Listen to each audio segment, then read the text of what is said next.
A public plea. The night of my husband's murder, I sat on a curb in shock as firefighters washed away his blood.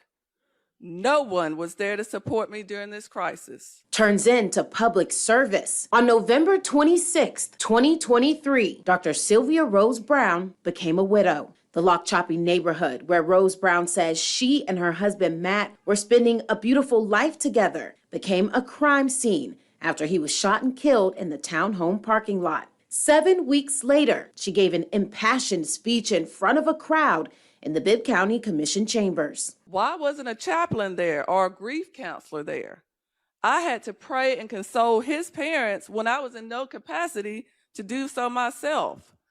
It was as if I was victimized twice. Her words were heard. The story she told was both heartbreaking but also inspiring. Andrea Cook watched Rose Brown's speech on a live stream. That inspiration led her to pick up the phone, calling someone who heard that speech in person, feeling the emotions of every word. It struck a chord. I think it struck a chord with everybody that was there. Sheriff David Davis says that Tuesday night, Dr. Sylvia Rose Brown highlighted a need that's existed long before the murder of her husband, a lack of support for the loved ones of a homicide victim in the crucial minutes and hours that followed the tragedy. According to Davis, something about her speech invoked him to act immediately. So when Andrea Cook called, his wheels were already turning. Why not move fast? By Wednesday, Davis, Cook, Dr. Rose Brown, and her late husband's father all met, and the Survivors Care Project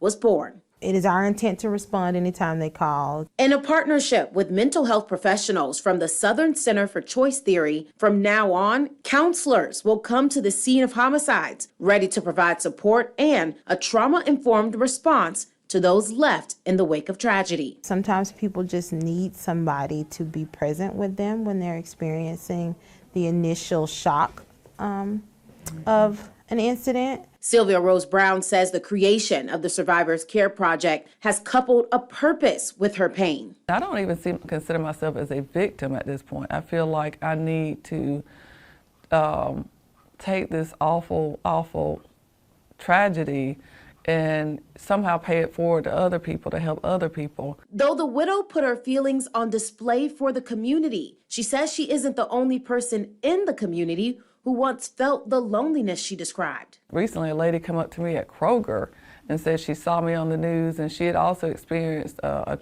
traumatic event, and she said, you know, she was grateful that I was able to bring some light to that because that was something that she felt strongly about. Sheriff Davis explained that every law enforcement officer has a role at a crime scene. And even though victim support isn't necessarily policing, it's still a much needed role. It's the human part of it, to be there to help those in need, those survivors and those folks that have experienced a traumatic event. Cook and her mother, the CEO and lead therapist at Southern Center for Choice Theory, Gloria Smith-Cisse, say their staff will be available to survivors at all hours of the night.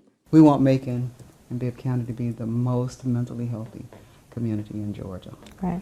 And it can only start or can only grow by us showing everybody that we care for them and their experiences. When Sylvia spoke about her husband Matt at that commission meeting weeks after his death, her tone was full of sorrow. Now, her face lights up when talking about him.